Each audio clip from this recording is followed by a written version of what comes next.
Nigeria Diaspora Television is at the launch of the Little Black Book, which is sponsored by Transcend Talent Management.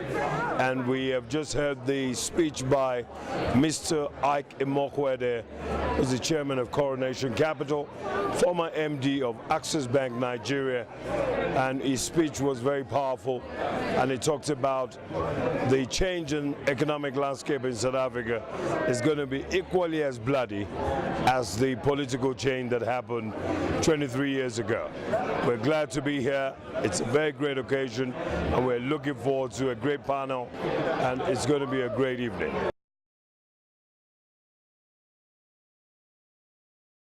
When we embarked on this project, we never ever imagined the impact that the project would have. We took it on because we thought that it was a project of national importance. Yes. And being in a talent-focused business, we service multinationals, and every day we hear that the poor rate of transformation is because there are no black people, they can't find them. That's why we're not doing the deals, we can't find the partners. And for us as a business, it was to say, we know these people, they're out there, we're interacting with them every single day. Let's embark on this project. Let's put a tool together that multinationals, when they come into the country, can say, I'm looking for a partner, I'm looking for board members. Us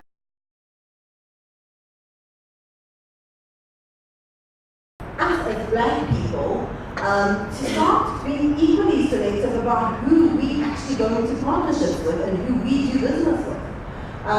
We need to start doing our own due diligence around the companies that we choose to be associating ourselves with.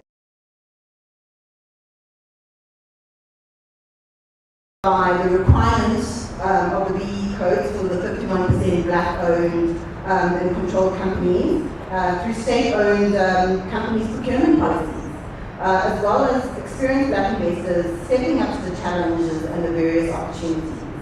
I think there's a movement away from passive shareholders, which used to be what defined BE in the past. I think that the talented Black Africa is in a very unique position actually to be the catalyst for real effective phenomenal growth of the South African economy. The growth that Peter called for, the restoration to an economic powerhouse that will be South Africa, will come from the Black talent. That is my fervent belief.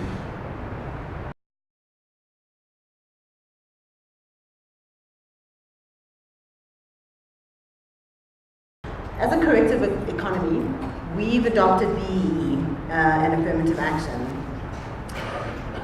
Perhaps if Cindy, to start with you, do you feel the barriers to entry are fully integrated, or do you think it was simple political appeasement, BEE? Yeah, thanks, Zanele. I guess, 23 years down the line, we look at where we've come as a country. We have a foundation where the ANC had a slogan, a better life for all. We had a regulatory environment that was meant to enable policies that were great. Peter spoke about, in fact, I think it's our keynote speaker spoke about the public sector. Right at the beginning, we had a public sector which really stepped the foot forward and was a trailblazer in transformation. And at the time, it was really about attracting excellence into the public sector in setting the tone. So I guess the question is that, given that background, why are we where we are, where we're still haggling on sector charters, like in the mining sector? And even in my profession, the CA charter, we still have not signed our charter because of disagreements on targets. There clearly is an issue around probably what may seem to be the softer side of things, if I may start with that. That there is a lot that comes around the hard and fast rules. The unconscious bias that still exists in whether people can do this or not. We've seen how BE was brought into the market. It was, the focus was about ownership. What role has diversity played in your business, and what impact has it had in the business? Because one of the challenges we face in South Africa is that there's this tension that if I make an employment equity hire in my business, or I am going the BEE route, it somehow compromises my business. There's somehow a compromise on quality. So as a business that's not bound by that, but actively engaged in diversity, how has that impacted your business? I think that by sitting in this room and having this conversation, hearing and feeling the vibe actually of the audience, I'm beginning to understand South Africa a lot better than I did actually prior to participating here. And so if in the process I make a bit of money, I'll send you a commission. Please do. I've been telling everybody I want my 5%. But when you look at when you have a business, okay, I'm speaking here as an entrepreneur. It's very rare for an entrepreneur or shareholders to take decisions which are not in their interest.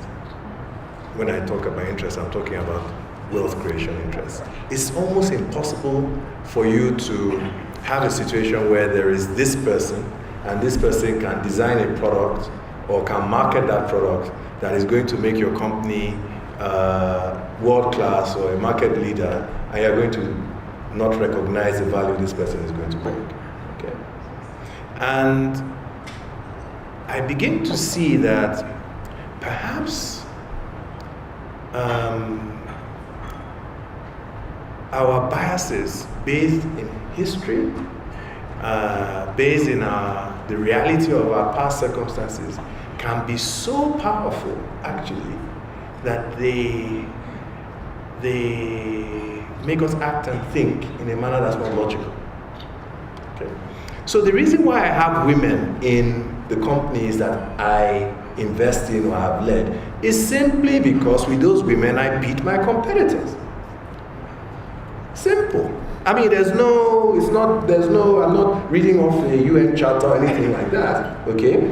You have great women who are talented, who can do the job better than many men. Why would I select a man, right, over a woman who can do the job better than them? So logic then tells me, okay, that once the market recognizes the value of the talent available, right, even if I'm not comfortable with the identity of that talent, all right, and the characteristics of that talent, okay, if that talent is valuable to me, I will change. Now, if I'm not changing, and this is where the state has to come in, if I'm not changing, we have to understand why who knows that if I employ XYZ number of women, I'm going to win. I'm not doing that. Then I have to understand, interrogate what is making I act in this manner. And that is why I say that I think we need to approach this public policy issue in South Africa a bit unconventionally. I don't think enough time has been spent on an honest conversation as to what is stopping South Africa from embracing the diversity it needs to really launch itself. Okay, therein lies that answer. But look, if you ask most South African CEOs what their biggest risk was, they wouldn't say the competition. They'd say it's country risk. And why is it country risk? Because they don't even understand the languages that people are speaking around them. How can you run a company in this country if you don't know, or if your executives around you can speak in foreign tongues and you don't know what they're saying? And I speak for myself too. I grew up in Transkei. My Xhosa is execrable, but I'm not running. I'm not running a listed company. We are run by bad, powerful managers, and it's a really rotten thing. We had a very strong and proactive policy to source from local suppliers. So to the extent that you've got products, you are welcome to engage with us. Yeah. But the second point on funding, it's a very important point. What we do have within MassMart, we set up a supply development fund 5 years ago to support entrepreneurs with ideas that they wanted to turn into products. We've funded about 32 companies that create thousands of jobs. Their products find their way on our shelves in South Africa, on the continent. And in addition to that, we give them access to the global supply chain of Walmart. We've had examples of local grassroots entrepreneurs whose products go to Australia, go to China, and New Zealand. We've come to our supply development programs. And these are black-owned businesses that we supported from the ground. That globalized and we are